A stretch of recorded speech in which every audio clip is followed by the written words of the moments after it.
I feel as though I'm not doing enough with my life, you know, and I feel like there's so much more I need to achieve, you know, and I feel in my being that I have such a great purpose, you know, and my best friend, it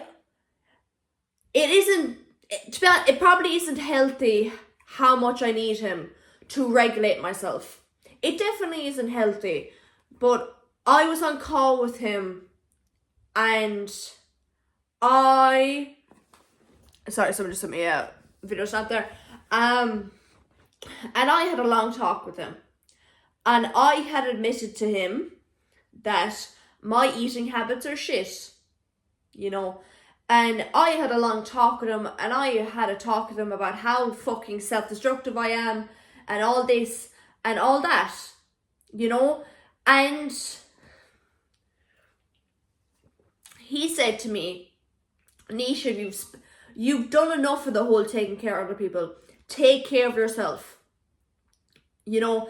And when I had first sent him, we had a call later that night, but when I had first sent him the voice memo that day about being like, yeah, like low-key I struggle with my eating a lot and it's really concerning how little I eat and stuff like that, he started fucking dying laughing at me through the fucking voice memo. And it was basically fucking him, right? Him saying, Nisha, with all the abuse you've been through, with all the fucking bullshit you've been through, you're telling me what's getting you is the mental aspect about eating. Just fucking eat. And obviously to anyone who's actually like suffering from a fucking eating disorder and like genuinely, like I don't agree with that. Like let me explain. Because he knows me and we get on with each other so much, that was okay for him to say. But obviously I'm not going to go making fun of fucking eating disorders because people die from that shit. You know, you're basically, it's a form of self-harm, really.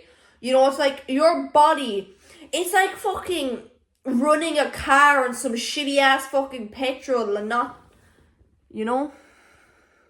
No, but like, I had that talk with him or whatever, and then we actually called that night, and he was like, we had a deep-ass talk, right? And then I hate how well he knows me sometimes, but it's one of the main reasons why I can never leave that man. And like, as once again, platonic, he wouldn't go near me like that, I wouldn't go near him like that. Like, generally, what I think our friendship has been built off of, he's the first ever friend I've ever had. You know, and he's the first ever person I got attached to. And he's the person who knows the most about me, about like what happened at my mum's, and he was there and he helped me through, and he was like, Nisha, like, oh, don't get a bottle of vodka and go cycle somewhere, please, like, oh my god, that's stupid, stop making vodka brownies, Nisha, you know. And yeah, and he has a really good understanding of me. And another thing he said to me on that call is, Nisha, your type is shit in men. The opposite of your type I approve of. You know, and yeah, and I'm just vibing to the music I'm listening to right now. But like,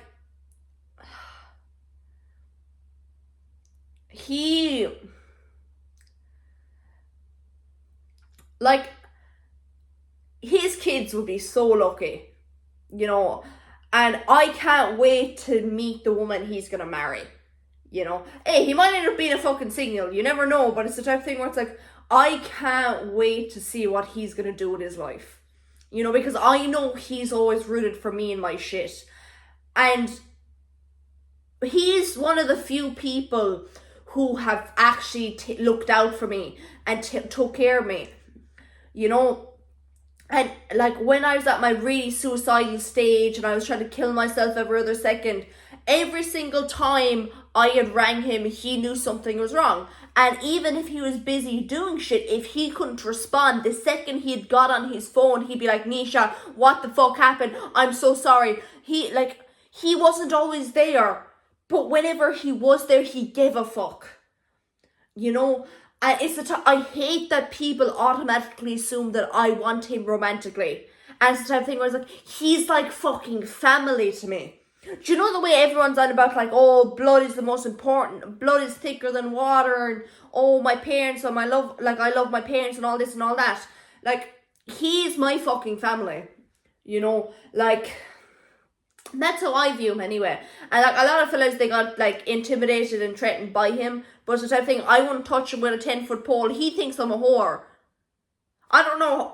Well, I dress like a whore, I act like a whore, but I'm not a whore. That's what he says about me. Yeah, but sure, look at is he wrong? Of Western standards, I'm definitely not a whore. Of his Eastern Asian, like his Asian standards, I'm absolutely a whore. But it's just different cultures, you know. And yeah. And he's like, do you know the way like a ship, it needs an anchor? He's my fucking anchor. He's the person who can make my sick head okay. You know, and it's the type of thing where like, honestly, sometimes I feel bad. Like the amount of, like, I don't know why he puts up with my bullshit, man. And I remember one time I was on call with him and I was crying to him and I was being like, you know, like, obviously, I didn't actually call him my rock. I only call him on this YouTube channel, like, to be kind of, because it kind of cringes him out a bit, but then he finds it fucking funny, or whatever. But I was like, oh, my rock, like, and I was, like, absolutely bursting out crying. I was like, my only value to men is that I'm attractive. And I was like, no one actually likes me for me, and all the guys I liked, you know, they didn't actually give a fuck about me, and, you know, I am not a pretty crier. I'm there and I'm like, oh, like, I don't know how the fuck he puts up with me sometimes. And then like, oh my God. Like, I don't, like Jindy. And then like, I used to message him, oh my God, this guy and this guy and this guy. And oh my God, how much do you think he likes me out of 10? And the reality is this was just a Donny from my school who looked at me twice, like. But then I was there and I was like, oh, I need someone to love me because my parents don't love me and I need to feel love. And yeah, and I was like, oh yeah, you know, stupidity, filling voids, you know, and I ain't on that type of time and no more, you know, and I actually have a screenshot on my phone about what this man sent me this one time. And it was around, like, I think it was around 6 months ago now. And I nearly made that shit my wallpaper. And he was like, Nisha, to actual genuine people, you are so low mittens. It's the fake bitches that you're high mittens. And that had resonated with me so much because there was like a situation like 6 months ago. And it was like about that, and he said that, and I was like, man, I fucking love you. You know, and he's an absolute piece of shit to me most of the time. Like, do you know the way I'm like, oh, I was there having my confession, oh, I eat horribly and all this, and then he went dying laughing at me and being like, and all this and all that. But like, when I'm actually down, he always says the right shit and he always says the best compliments. Like when I was there crying, like absolutely bawling my eyes about how my only value to most men is my physical appearance. He was like, Nisha, you have one of the most beautiful souls I've ever met, and you have so much more value than how you look. You know? And I love him so deeply, you know, and I suppose I did lie in the previous video, and I don't know how I worded it, but I basically said, I've never said I loved anyone and meant it. I've never said it romantically and meant it. I've never loved anyone romantically. No one's good enough for me. We'll see about that. Okay, but I do love my best friend platonically.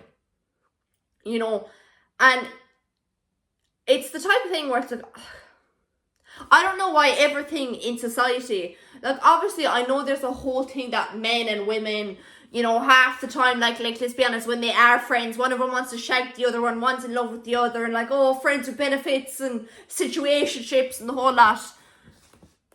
No, not that. Furthest thing from that. Absolute furthest thing from that. Jesus Christ, no. I wouldn't go near that man.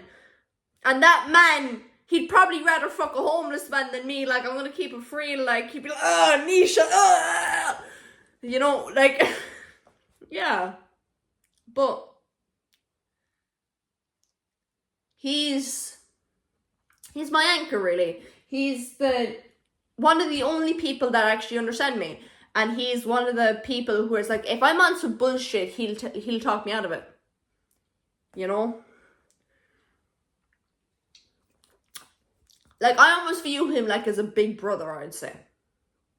You know what? There's probably like a year between us. But like